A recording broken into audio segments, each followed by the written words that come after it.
Hockey fans, welcome to BoardCheck, Impact Media's weekly drive into the neutral zone that is the NHL, ECHL, and all things professional hockey. I'm your host, Jeremy, the Impact York. Tonight, we've got some Nashville news, we've got some Carolina news, we've got some Atlanta news, as we always do, and we have a couple NHL notes, some fun things I want to get into. Rocking the old school design, the other design there. Decided we'd go a little old school with that. First, I want to tell you how you can be a part of the show. You can email the show 3endzone@gmail.com. That is the number 3, ENDZONE @gmail.com.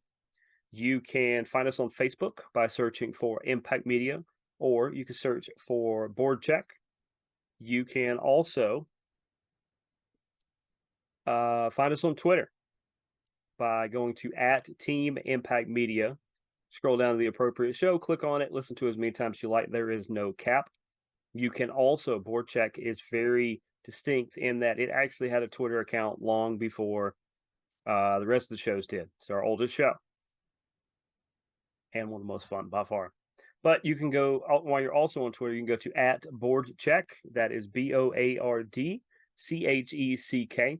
where you'll find all things this show, all things hockey that has to do with Nashville, Carolina, Atlanta, everybody in the league, Toronto, Vegas. If there's a cool note, I usually have it posted up on there. You will also find some rugby related stuff. Of course, Rugby ATL has since moved to LA, but you'll still find some rugby related content on there, as well as all of our hockey content.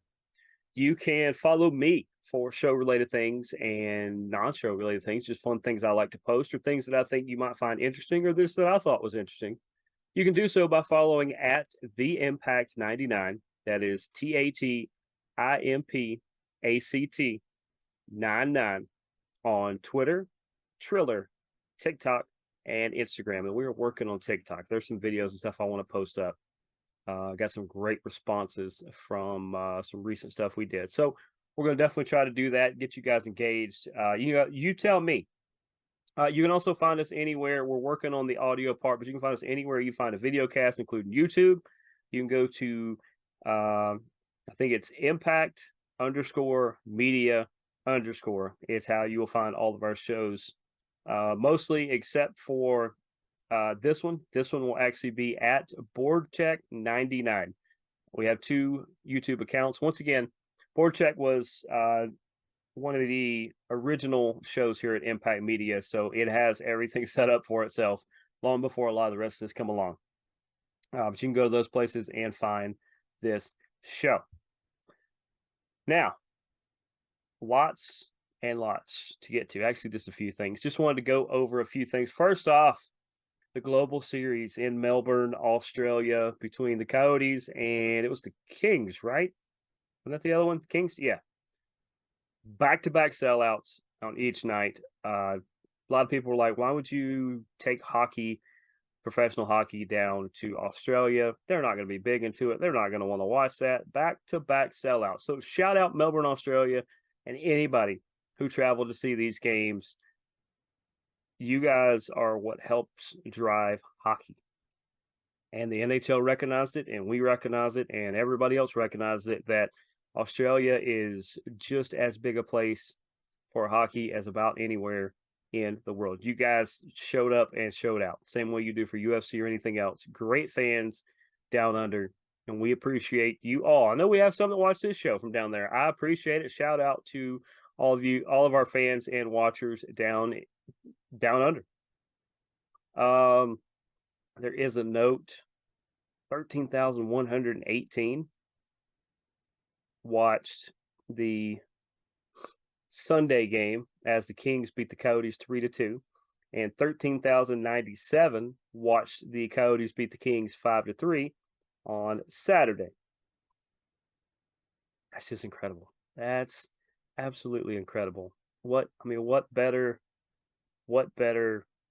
global presence than to take a sport that is really big in a lot of your typical normal markets you know, especially parts of Asia near Russia.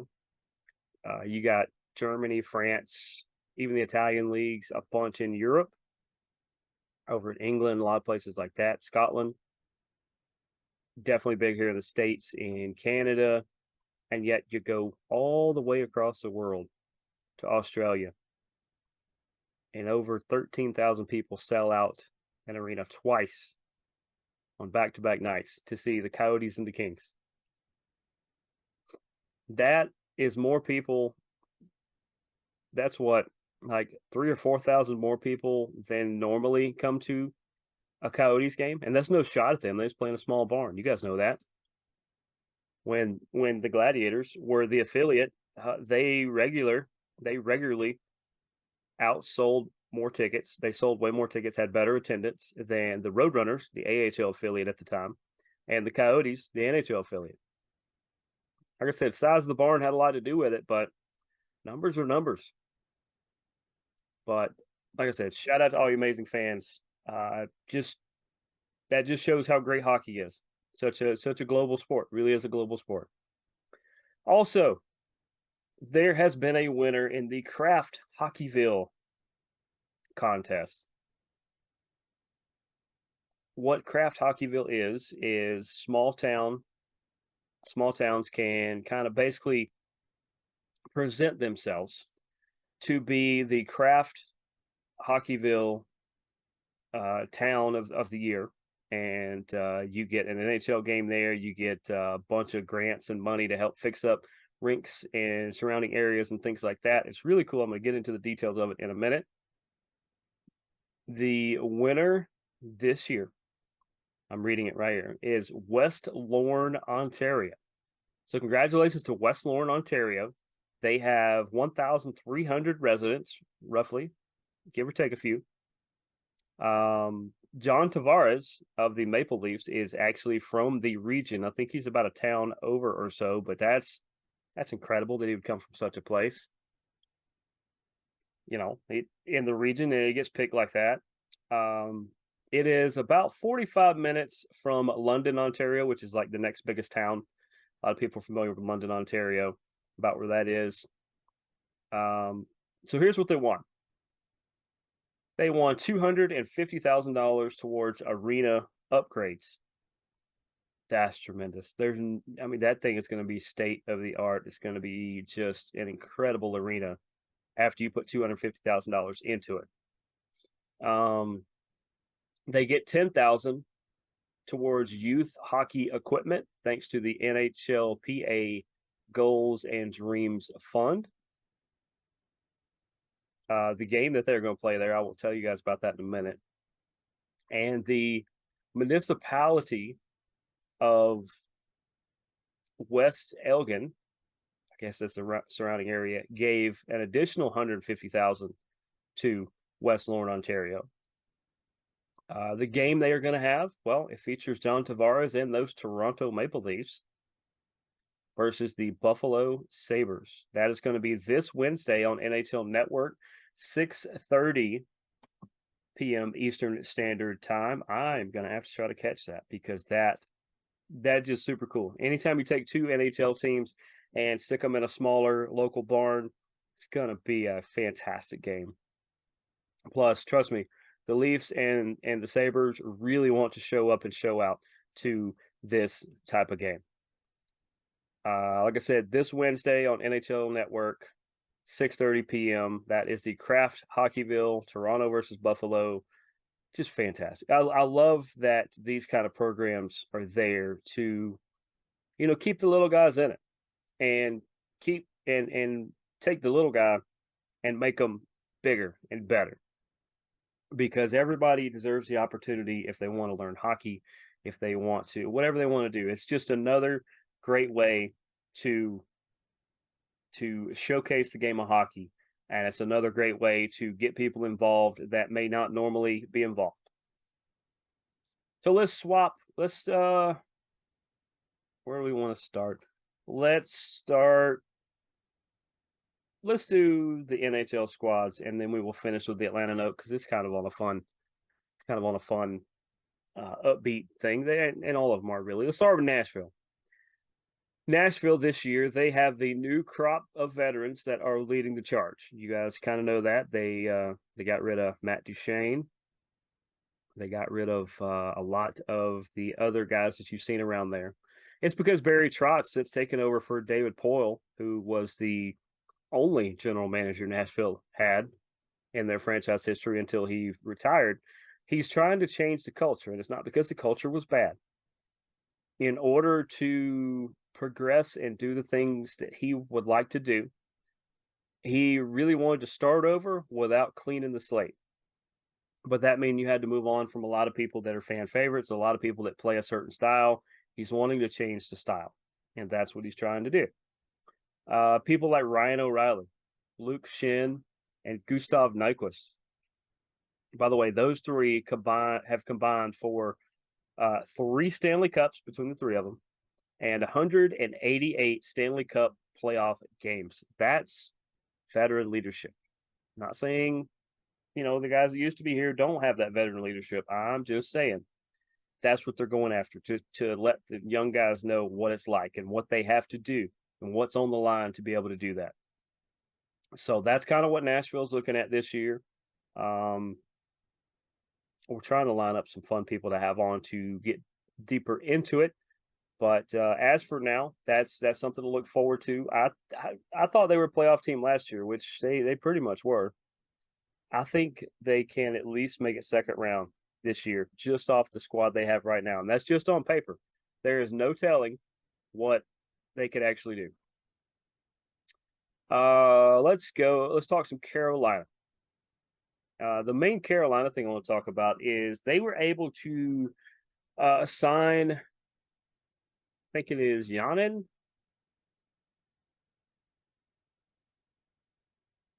What is his name? I want to make sure to get it right, guys. Let's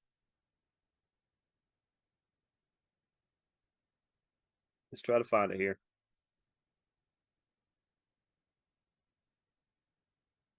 I think I know what it is, but I want to make sure. Parrots. That's it. Maybe it's correct. I'm gonna go with Parrots. Yaniv Parrots. He is a goalie prospect that from Quinnipiac University. He is a sophomore. They were able to sign him to a 2-year deal. He's actually 23 years old. Tells you a lot that even at 23, he's a sophomore. He was the roommate of Skyler. Who's Skyler? Well, when I tell you Skyler's last name, Carolina fans, you're going to know who he is. Skyler Brindamore. Yep. Coach Rod has a son who also went to Quinnipiac, and he roomed with Giannis. So Coach has kind of gotten an extra look. It's completely legal, by the way. He has actually gotten a pretty good up-close look at what Peretz brings to the table. And that's why they were able to kind of get a leg up on signing him and bringing him to the team. Now, Yaniv is a big Carey Price fan. It's hard to go wrong with that generation right there, because Carey Price is by far one of the best of his generation.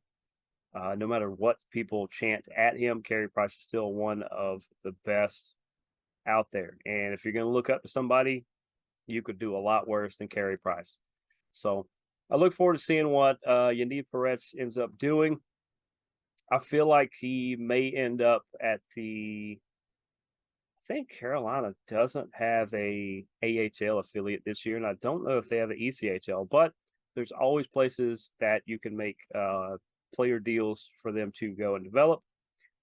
They may actually let him go back to college and develop there for a couple of years, because that's a great place to let things develop.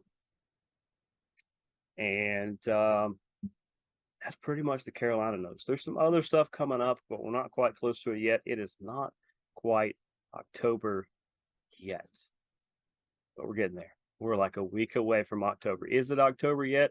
Not yet. That being said, next week's show will probably be called It's October. And lastly, The Atlanta Gladiators, going to have a short show tonight, more than likely. The Atlanta Gladiators have a really, really cool competition, especially for you kiddos out there. You can go on atlantagladiators.com and you can register. Hold on to your hats. Hold on to your hats, ladies and gentlemen. You can register to get a mascot takeover at your school. Yep, that means Max and all his buddies are going to come hang out and have a good old time at your school. How cool is that? You want to be the kid that brought Max and his friends to your school? Get your parents to go on atlantagladiators.com, or, a lot of you kiddos already know how to use the internet pretty well, probably better than most of us. Go to atlantagladiators.com. There is a link you can click on. You can register on there, and good luck to everybody because that sounds amazing. I wish I could have had a mascot takeover at my school any of the times I had growing up, but instead we had magicians and animal shows and things like that. Should be fun. That having mascots seems way more fun than that. And lastly, opening night is for the Atlanta Gladiators is October 21st, 7 p.m. versus the Savannah Ghost Pirates. It'll be good to get that rivalry up and going. Great seats still available. Find your ticket rep. If you don't have one, just call up to the office, and they will either assign you one or they'll just find somebody to find tickets. They are using Ticketmaster this year, so if you want to, if you use the ticket rep, you will avoid a lot of fees. I don't know about parking. You'll have to check that out. Remember, it is parking. You do have to pay for parking up there at the arena now, which is fine. It's usually not bad. But what else was I going to say? October 21st, that is a Friday, I believe. Do we have that right? Can we look? We are looking as we're going. That's a Saturday, actually. That's a Saturday. October 21st is going to be a Saturday. Go check out the Savannah Ghost Pirates. They get everything started. It's going to be a lot of fun. Checking our schedules, we may be calling a KSU hockey game that night, but we're going to try to be there somewhere in the first few games. Definitely for sure. But that's going to do it for us this week. Thanks for tuning in to another great edition of BoardCheck. I am Jeremy the Impact York. We will see you guys next week. Deuces Gooses. Go watch hockey. Go Canes. Go Glads. Go Preds.